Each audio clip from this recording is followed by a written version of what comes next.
This podcast is sponsored by BetterHelp.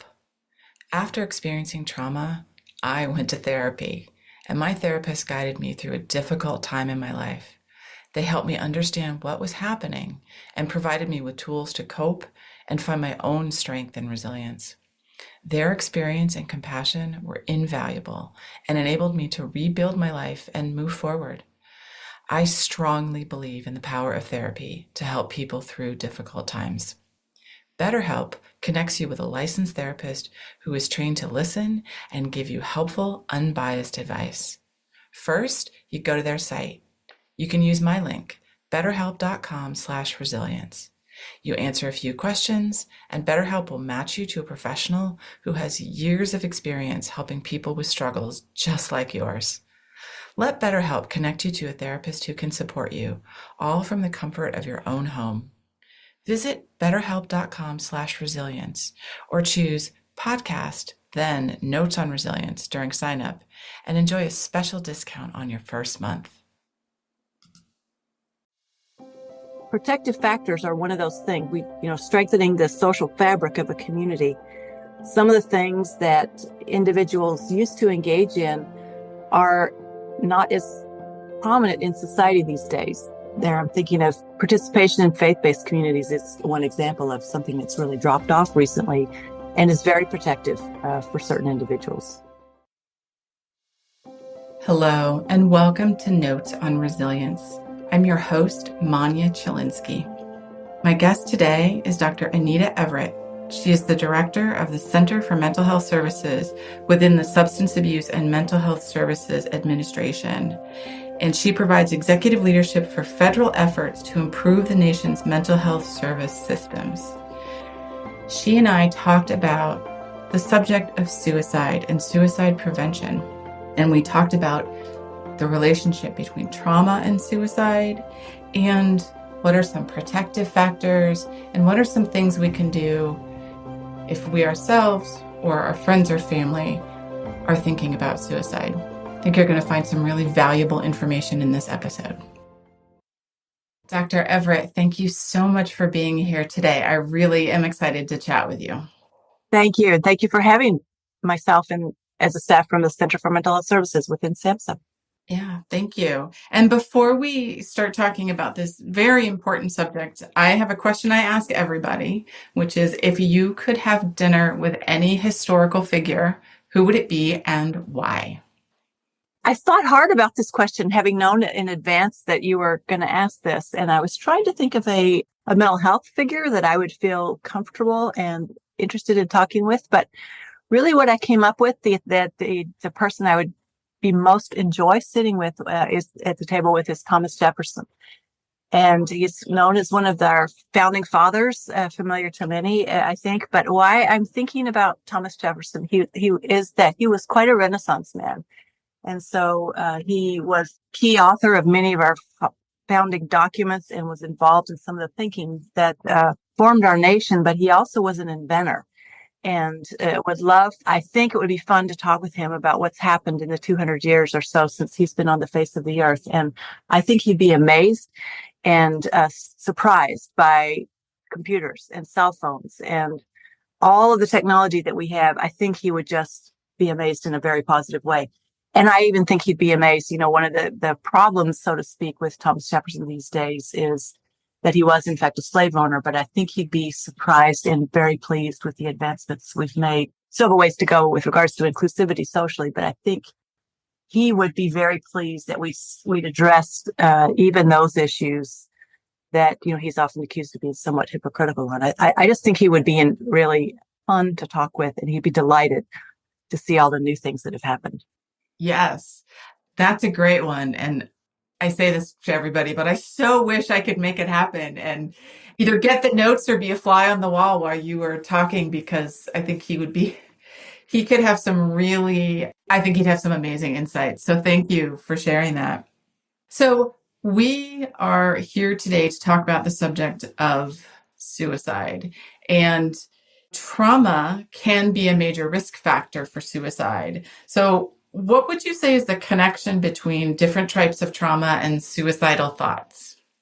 Yeah, so we know that there is a connection. You're right. When we think about suicide, of course, we can't predict with accuracy who's going to die by suicide, but there are a lot of what we think of as risk factors that increase the chances of someone thinking about, actually planning out and attempting and actually dying by suicide. All of those things that are often a part of the process. And we do know that trauma, the exposure to trauma, experience of trauma, all types of trauma, but in particular, trauma that's advanced by another human being is a particular risk factor. So as many as 14% of individuals who attempted suicide have trauma in their background. And we all mostly think that's an underestimate. The trauma, again, comes in many ways. Examples of trauma perpetrated by other people would include sexual assault, those kinds of things, but also car accident where another human was involved. So some human error was involved or something like that. And what is that connection?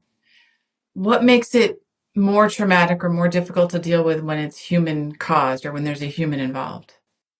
But one of the ways that we think is key thinking there is that it is, how could another human being do that? It's emotionally a little bit more complex than something that's completely random. If it's your father, for instance, that was engaged in serial sexual assaults or a close family member, it's a twist on your emotions that make it harder to understand and sort of move on from. Yes, I can see that when you explain that. How can we better support individuals who have experienced a trauma so that they can process it in a healthy way and ideally not think of suicide as an answer to their challenges?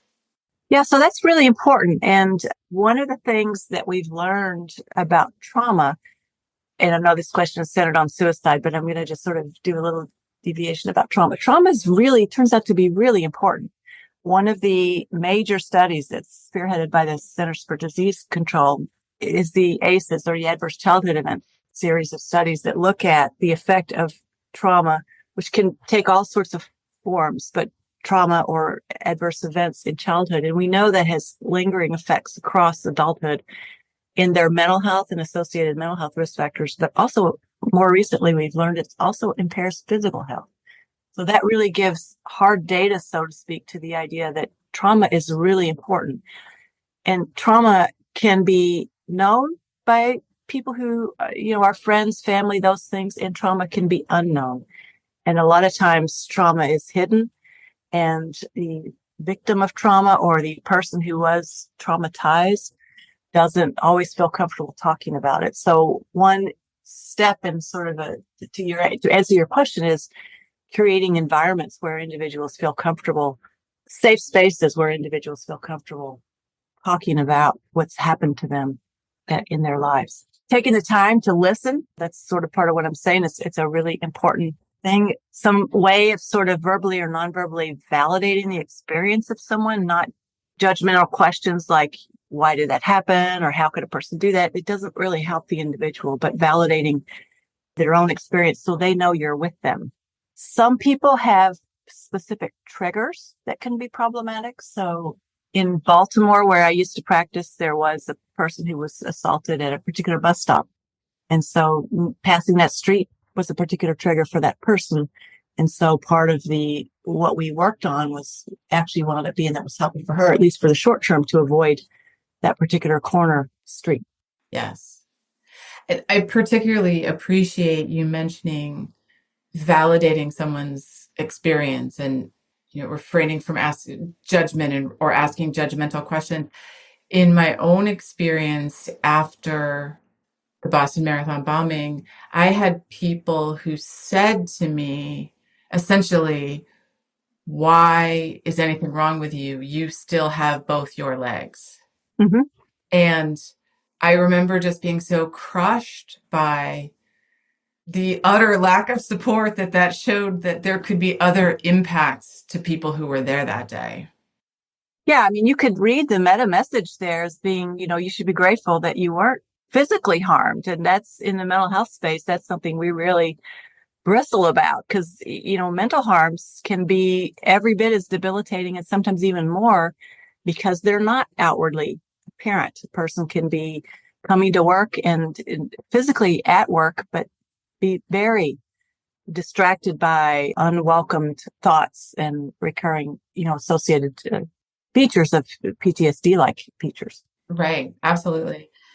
Yeah. Thank you for that. That scenario that you just explained also has kind of a phenomenon that we see a lot, and that is the survivor sort of thinking about what it's like to survive the same thing and not have the kind of external injury that another person has. Mm-hmm. We see that a lot in car wrecks, the kind of trauma that car wrecks have, where one person lives through the accident and other people do not. And the complex emotions involved in living through an accident where you might have friends in the car that were killed by the accident. Well, I can tell you, it messes with your head. It really does. And it's like, you can't predict ahead of time. There are certain risk factors that go along with the development of those longer term trauma symptoms, but we don't know ahead of time. And we learned a lot about that from the Defense Department, and our armed services have tried for a long time to try and identify individuals who would be more at risk for combat related PTSD. And there's some factors that can lean a little bit in that direction, but it's not a reason to not take someone in the military or it's a challenge. Oh, absolutely. Absolutely. So when we're thinking about suicide prevention, I feel like it often is thinking about the crisis, the moment of crisis, and it's a crisis intervention. But what about upstream approaches that are addressing the root causes of suicide risk? I mean, I think that's a larger issue. How can we as a society kind of foster well-being and resilience before a crisis occurs? Since if we do that, then we won't know that a crisis was going to occur. Right. And that is really challenging, and also challenging really to measure. And I'll also say it's gotten more challenging in our current world, particularly post-pandemic. So we know one thing, for instance, that one among several things that's protective with regards to actually acting on suicidal thoughts is a sense of community, a sense of a person you could outreach to, a sense of belonging, so to speak. And know how y'all were fairly isolated for a pretty prolonged period of time during COVID. Some of us are just sort of working our way out of the COVID isolation. And so that is, protective factors are one of those things, strengthening the social fabric of a community. Some of the things that individuals used to engage in are not as prominent in society these days. I'm thinking of participation in faith-based communities. It's one example of something that's really dropped off recently and is very protective for certain individuals. There was a book written several years ago called Bowling Alone that sort of talks a lot about the whole sort of thing about the social engagements that were many, were civil organizations that were present that are much less present now in our environment. And a question that just occurred to me as we were talking, how common is it for people to have a suicidal thought or suicidal ideation, and it doesn't really mean that they're going to go through with it? I'm paused a little bit on that question because I want to answer it in a slightly different way. We know there are a lot more people that think about suicide than actually make a plan and or actually attempt suicide. So there, by frequency or by a number of people, we know there's a lot more. I don't think it's fair to say just because someone thinks about it, they think about it and they don't have the thought that they could or would go through with it. So there are a lot of people that are in that category of don't quite have the energy or do something that's painful. But that might be an explanation, for instance, why we see overdose as a very common reason for actual attempts at suicide, which luckily aren't that often lethal. Some things you could take that are pretty lethal and some things not. But so I don't think it's really fair to say they're thinking about it, but they don't intend. It also sort of gets at the idea of feigning suicide, or what do they call it in some emergency rooms? I'm blanking on the term, but or attention seeking, just only for the purpose of attention seeking rather than a genuine attempt. I discourage anybody calling it, taking an overdose of something. Any kind of time you do anything like that, you're taking a risk. And when you think about things like that, you're taking a risk. So I think I was thinking more, is it normal to occasionally just have a thought like that and it's not something, and should one be concerned about it? Or is it more that one sort of starts to have those kind of ideas and it's indicative of something more more deep or more difficult that's going on? It's pretty common for people to answer a question like, in your life, have you ever thought about suicide, to have thought about it? And that may or may not be problematic. So let's say you get a new diagnosis of some illness that you didn't want to have. And you might think, well, one way out would be just to kill myself or whatever. But sometimes people do have sort of transient thoughts. Most people that have those kinds of thoughts don't go on later to make a detailed plan about exactly how they would do it and follow through with it and make an actual attempt. Okay.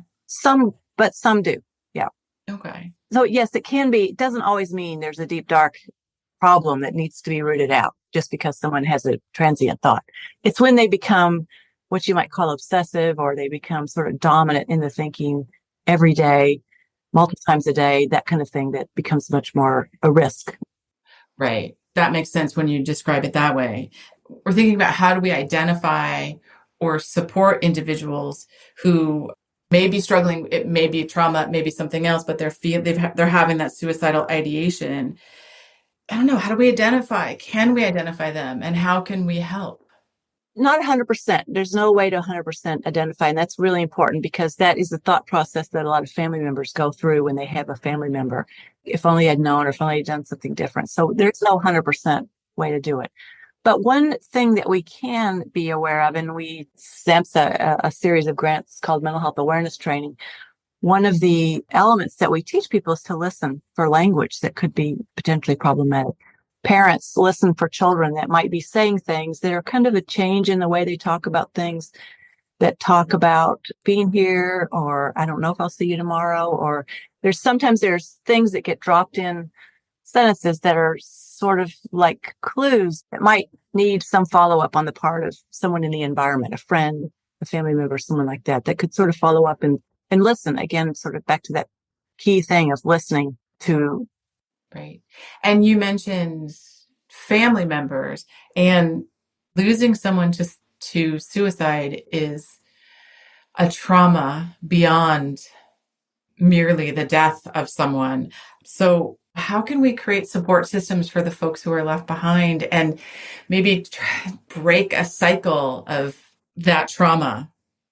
Yep. So that's very important as well, because it's very complicated emotionally for family members or friends in the environment of someone who does wind up dying by suicide. And one of the techniques or strategies that we promote at SAMHSA and SAMHSA is an entity, is the thing we call postvention, which means afterward, sort of having time to get together, think about ways to think through what happened, who was where, and sort of, usually this is helpful if a professional is involved, but doesn't have to be. It could be a trained person. It sort of helps to guide pathway forward for the emotional complexity of being in the environment of someone who has died by suicide. So the term there is postvention, like intervention, only postvention.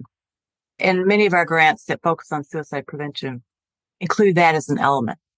Absolutely. I can imagine that would be very needed at a place like this. I would imagine that people have a lot of unanswered questions dealing with a family member or a friend who dies by suicide. And some that may never get the answer to, because the person's gone. It's a very complex thing. Sometimes in families that have had that, it actually works as a protective factor. I work with family members who will say, no, I'm not doing that to my family. I saw what my uncle's suicide did to their family, and I would never do that for that reason. I don't want to live, but I would not do that because of what I saw with, the impact that it had on someone else that is known. So way that you might not expect, sometimes that itself can be a reason for living that a person has. Right. I never thought of that. Well, as you say, it's so complex, and there's so many complex feelings, and we often focus on the risk factors. But can you discuss how to build an individual's strength and resilience after trauma, and if they're dealing with systemic challenges that we can think of in society that are impacting people? How do we give people agency to maybe deal with this and move past the ideation stage? Yeah. So one of the things that we recommend is a tool that's called the Suicide Safety Plan, or the Stanley Brown Suicide Safety Plan, they being some of the primary researchers that have sort of validated this tool. And what the tool has in it is a series of steps that ask the person to think through what they would do themselves should they become suicidal again. And so it asks them to think through, starting sort of with broadly, who would you call? What's their phone number? This would be something that you could imagine being even posted on a refrigerator or, handy or a wallet size thing. Here's the phone number. Who would you call? It goes through, friends, therapists, if there's a therapist involved in the mix, 988, if that's, part of the answer. So there's a sort of a sequence of things you could do. It has a component for, we call them skills, but for things that a person can do that might help to get their mind off if they're in a period where they're sort of stuck thinking about suicide. It asks them to specifically select a handful of things, at least 3 or so, that they could do. Sometimes it's take a walk. Sometimes it's call a friend. Sometimes it's watch a comedy on TV. Sometimes, they're distracting things that they're not going to cure the thoughts, but they provide space between the thinking and the acting. And so those can be really helpful. And at best, if this is tailored to the individual. So if they hate walking or they can't walk, that's not going to be not a one size fits all kind of thing. Sometimes it's find your dog and pet your dog, or it's different things for different people, but those tools really kind of help. And then that also includes literal sort of what we call means restriction, or, some ideas about if people have a plan, or if the plan should be something like a shooting, making sure there's space between guns are put away, or there's space between where the guns are and where the ammunition is, so they're not loaded, or guns are given to a friend. So means for suicide is less. Sometimes you'll see people who will hoard hundreds of pills, thinking that just in case they want to take a bunch of pills, they can do that. And so this means restriction component is a part of this suicide safety plan. So all those things are kind of like a way to sort of individually work with that. And I would submit to you that a friend could do that, or a parent could do that, or a sister who had another sibling that they were worried about, brother, could do that with someone that they're worried about and kind of work it through. And then should they call and reach out, coach them through that. Hey, Joe, did you call? You said on your list here that I've got a copy of on my refrigerator that, you were going to call such and such. Or I see here it says, you worked out, you like to walk down to the mailbox to check the mail. Anyway, things like that can be really, sounds very elementary, but they can be very helpful. Therapy is something else that we recommend for people, particularly when they get to a spot where they're really just stuck thinking about suicide, or it's worrying them in some way. So, mental health professionals are very important there.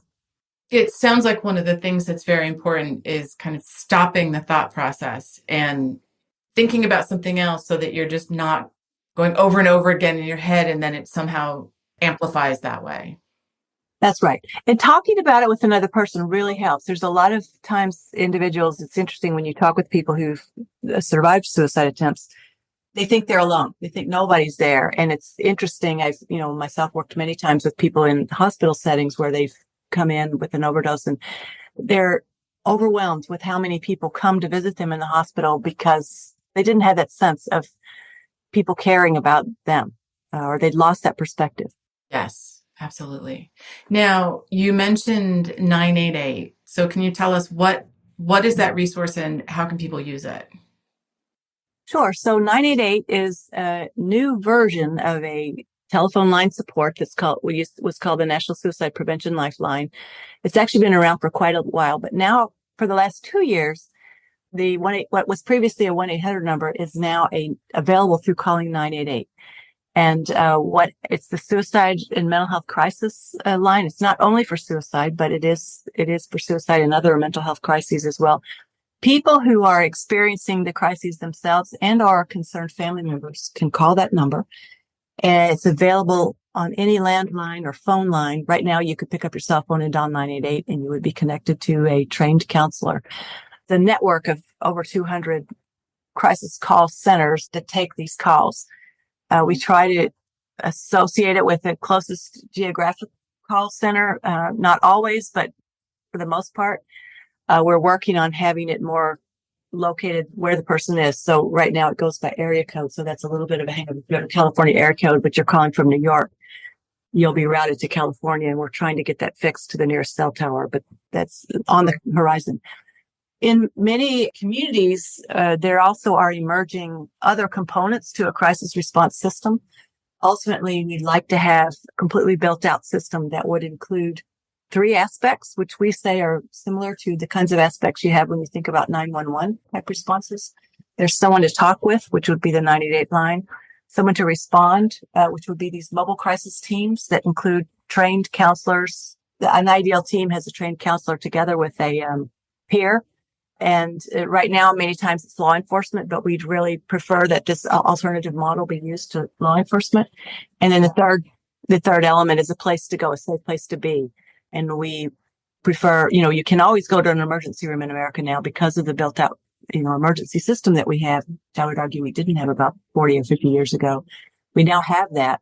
Many emergency departments across the country don't feel comfortable with or well equipped to address mental health concerns. And so communities are starting to build alternative walk-in style clinics, or urgent care clinics, or receiving centers that are trained mental health professionals. Anyway, so those 3 elements are what we're aiming for. And many communities have built those out, but it's not universally accessible just now. Right. Okay. One thing about 988 that we've learned, also just a small note that your listeners might be interested in, is the number 988 is also available through text or chat. And we've learned from our experience over the last 2 years that younger folks prefer the text and chat modality rather than talking. So we've had to kind of beef up our responsiveness in those 2 domains. Right. Absolutely. Well, Dr. Everett, we are getting towards the end of our time, and thank you so much for sharing. Do you have any final thoughts, or what's giving you hope this Suicide Prevention Awareness Month as we deal with this very difficult issue? Well, I'll tell you, we work from a strong belief that suicide is preventable. Those of us who work in the field have seen so much positive impact on both interventions that happen across the community, public health style interventions, as well as upskilling or training behavioral health and just general health providers. We know suicide is preventable. It's just a matter of getting the word out and helping people, equipping people with some of these tools that we talked about. So I want to thank you for your interest in this area. Oh, yes. I'm happy to be able to help people learn more about this really important topic. And before we go, how can people learn more about you and your work, or get some resources from SAMHSA on this subject? Yeah, so we do have a number of resources. One of them would be just Googling 988 if that's, an issue, and know that 988 is available. We have a center, the Suicide Prevention Resource Center, that has in it many resources, some of which are intended for the general public, some of which are intended, all of the information there is available and downloadable. We have a findsupport.gov that can be used for a broad variety, not only just suicide. And then we also have a treatment locator. So for individuals trying to sort of get into treatment, you can put in things like your zip code and area that you live in, indicators of that, and then come up with a list of treatment resources. And so those are sort of some of the main things we refer people to. I don't know, Kim, if you have other resources that you want to make sure we cover. But okay, sounds great. And I will put links to all of these resources in the show notes, so it'll be easier for folks to access them. And Dr. Everett, thank you so much for chatting with me today and helping us explore this really important topic. Again, thank you for your interest. Thank you for listening. I hope you got as much out of this conversation as I did.